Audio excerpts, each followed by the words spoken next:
Thank you, Mr. Chairman. I have an amendment at the desk. I ask unanimous consent the amendment be considered as read. Infrastructure is the backbone of our economy. That's why I continue to fight for investment in all of our transportation systems. Today, I join my bipartisan colleagues, Mr. Lipinski and Mr. Sam Graves, in asking for your support on this amendment to appropriately increase the Airport Improvement Program, AIP. This is the program that invests in the most basic infrastructure projects. We're talking about runways, taxiways, noise reduction, safety, and emergency equipment. This is the program that our small and medium-sized airports heavily rely on. However, in 2012, this program was cut, creating a backlog in critical airport projects. Over the next 5 years, we need $700 million to pay for the airport projects identified in our state of Pennsylvania alone. Nationally, our airports need more than $30 billion to get through their project lists. We would have to double the size of this program to meet our small, medium, and large airport needs. My amendment is not going to ensure that every critical airport project is going to be funded. It's not going to completely eliminate the backlog, but it's going to make an important dent in the backlog. It's going to mean that more airport improvement projects are done every year. My amendment will restore the AIP program to FY11 levels because that's the right thing to do. Then it increases the program by 2% in the following years, just like the schedule outlined in the bill now.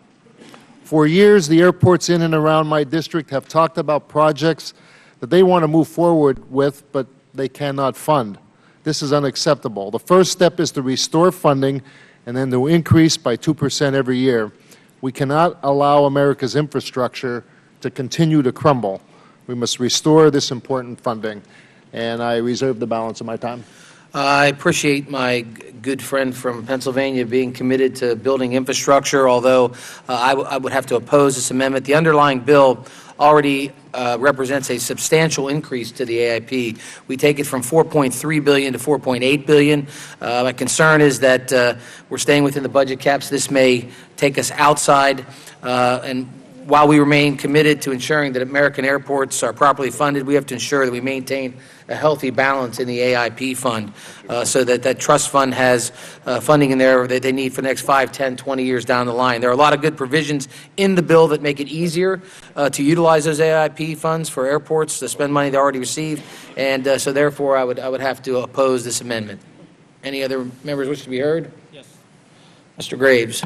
Thank you, Mr. Chairman.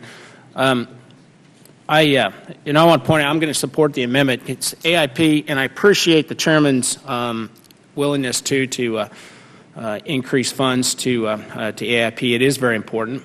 We are behind when it comes to AIP, and I want to remind everybody too why AIP was created in the first place was to get general aviation off of the big airports. At the time, back in the 70s, the bigger airports were the ones in the best shape, and so most people gravitated towards those, which created a lot of traffic issues.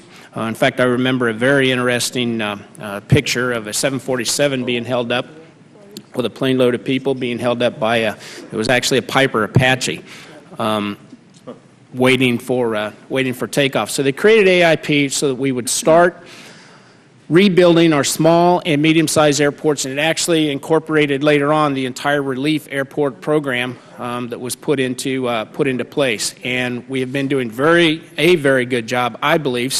Every state does it a little bit different. Some states are grant states. Some states, each airport gets an allotment each year, which they don't have to use. They can actually add that up over a 4-year period so that they get a little bit larger grant at the end of that 4-year period, because some of those resurfacing projects are much more expensive than the I think it's $150,000 was what they're allotted each year, but each state does it different. But this is very important to maintaining those small and medium-sized airports to try to alleviate some of the congestion that we are seeing at the larger airports, which kind of gets at the heart of exactly what we are talking about when it comes to creating this board and some of the arguments around congestion or limitation, denial of service, whatever the case may be. So I appreciate the gentleman's amendment very much, and I think it's a good amendment.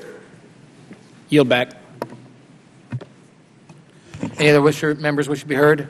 Mr. Chairman, can I Mr. Barletta?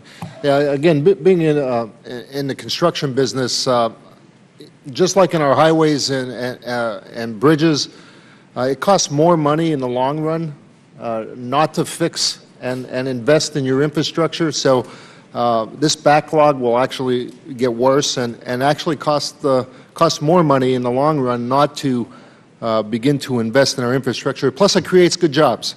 It creates good paying jobs, and that money goes into our local economies, as we all know. So again, I'm going to encourage those to make this investment in our airports. Thank you, gentlemen. Any other members wish to be heard? Seeing none, are there any amendments to the amendment? Seeing none, the question is on Mr. Barletta's amendment number 57. Question is on the amendment. All those in favor signify by saying aye. Aye. All those opposed signify by saying no. No. The noes have it. The Mr. amendment Chairman. is not agreed to. Mr. Chairman, I'm going to take a chance and ask for a recorded vote. The gentleman has requested a recorded vote. A sufficient number of members have requested a recorded vote. Pursuant to Rule 5E, the Rules Committee, the recorded vote is ordered. Pursuant to Rule 5, we will wait till about noon to take that. We'll roll that vote to noon. The next amendment up is